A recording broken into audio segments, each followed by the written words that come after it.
आज market gap down खुल सकता है, लेकिन बड़ा सवाल यह है कि क्या यह गिरावट जारी रह सकती है या फिर से निचले स्तरों में बाउंस देखने को मिल सकता है।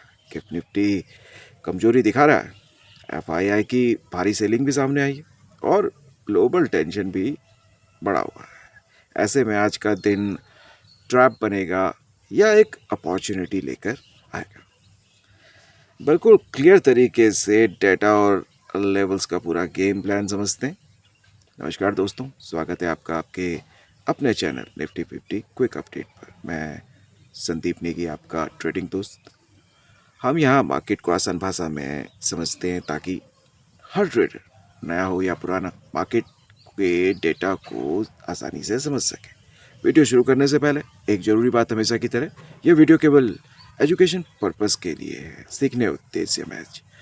मैं कोई सेबी रजिस्टर एडवाइज़र नहीं हूँ। यहाँ दी गई जानकारी मार्केट डेटा और मेरे ऑब्जर्वेशन पर आधारित है। कृपया कोई भी ट्रेड लेने से पहले अपनी खुद की रिसर्च जरूर करें या अपने financial advisor, certified financial advisor से सलाह जरूर लें। बाजार जोखिम के अधीन है, यहाँ प्रॉफिट की कोई भी गारंटी नहीं होती है। ग्लोबल लेवल पर यूएस और ईरान के बीच टेंशन बनी हुई है। संघर्ष विराम को लेकर बातें चल रही हैं, लेकिन अनिश्चितता यानी अनसर्टिनिटी अभी भी बरकरार है, खासकर हॉर्मुज, स्टेट ऑफ हॉर्मुज को लेकर।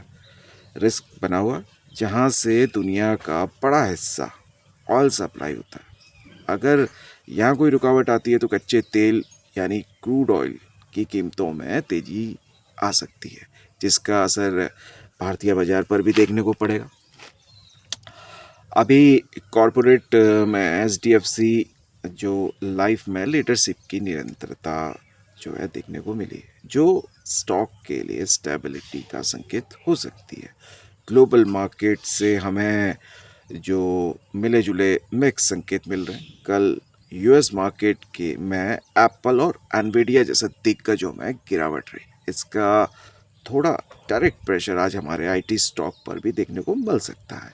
इसके अलावा जब ग्लोबल टेंशन बढ़ती है तो smart money dollar index DXY की तरफ जा सकती है। अगर डॉलर मजबूत होता है तो इमर्जिंग मार्केट से पैसा निकल सकता है। अभी गिफ्ट निफ्टी लगभग 24,430 माइनस 24,440 जब मैंने चेक किया था, ट्रेड कर रहा था, जबकि हमारी पिछली क्लोजिंग 24,576 थी।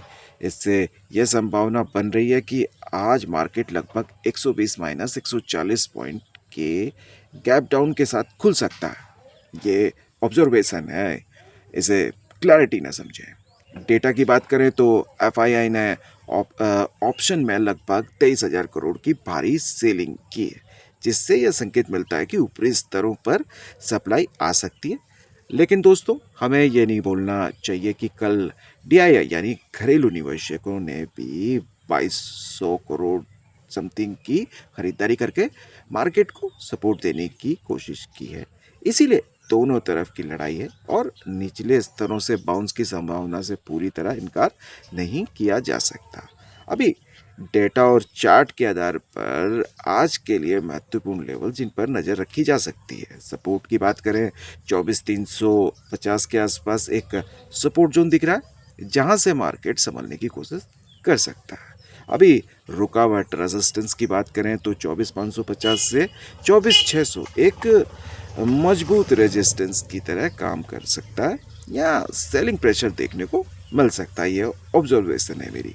स्विंग सपोर्ट की आप थोड़े बड़े नज़रिए से देखें तो 24,100 या 9 में एक बहुत ही अहम सपोर्ट माना जा सकता है। अभी निफ्टी की दिशा तय करने में रिलायंस और बैंक निफ्टी की दिशा तय करने में एचडीएफसी बैंक का बड़ा रोल रह सकता है। बैंक निफ्टी में 57,000 के लेवल एक साइकोलॉजिकल सपोर्ट माना जा सकता है। जब तक यह लेवल होल्ड करता है, मार्केट में बड़े पैनिक की संभावना कम रह सकती है। आज कुछ बड़े जो इवेंट मार्केट में अस्थिरता ला सकते हैं। अनसर्टिनिटी, सुबह 11:30 बजे यूके का इन्फ्लेशन डेटा और शाम 5 बजे आरबीआई मिनट, ये सबसे अहम है। रात 8 बजे यूएस क्रूड ऑयल डेटा भी आएगा। आज का सबसे ज़रूरी पॉइंट है पेशेंस रखना। आज सेंसेक्स की एक्सपायरी भी है, पीसीआर 1.52, इसलिए सेकेंड हाफ में एक्सपायरी से जुड़ी वॉलेटिलिटी भी देखने को आज मिल सकती है।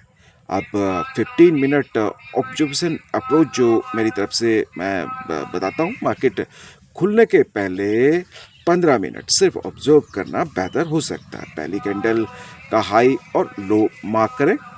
अगर प्राइस लो के नीचे जाता है तो वीकनेस बढ़ सकती है, लेकिन अगर प्राइस 15 मिनट के अंदर ही रिकवर कर जाए तो एक बियर ट्रैप हो सकता है और शॉर्ट कवरिंग देखने को मिल सकती है। अब गैप डाउन में 0 टू हीरो से बचना ही समझदारी हो सकती है। अब विक्स की बात करें, 17 के ऊपर है, जिसका मतलब है बड़े मूव आ सकते हैं, कोई शक नहीं है। ऐसे में रिस्क मैनेजमेंट सबसे ज़रूरी होता है, क्योंकि कैपिटल बचाना सबसे ज़रूरी बात है। उससे बड़ा प्रॉफिट और कुछ हो ही नहीं सकता। अपनी जो पोजीशन साइज को आधा रखना बेहतर हो सकता है।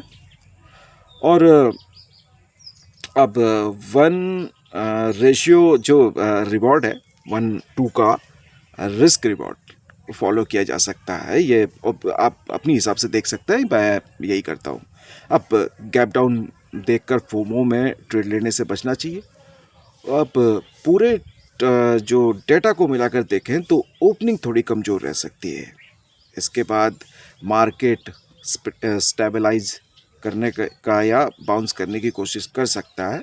इसलिए आज का दिन पूरी तरह लेवल्स कंफर्मेशन और पेशेंस पर आधारित रह सकता है। अगर आपको ये क्लियर और आसान एनालिसिस पसंद आया हो तो वीडियो को लाइक करें, चैनल को सब्सक्राइब करें और दोस्तों बेल आइकन ज़रूर दबाएं। मैं रोज़ आपके लिए प्री मार्केट और क्लोजिंग मार्केट डेटा और लेके आता रहता हूँ, संभावनाएं आपके लिए लाता हूँ, जिसे जैसे कोई और भी अपडेट होती हैं तो वो भी मेरे चैनल पे मिलती रहती हैं।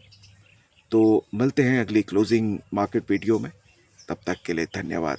जय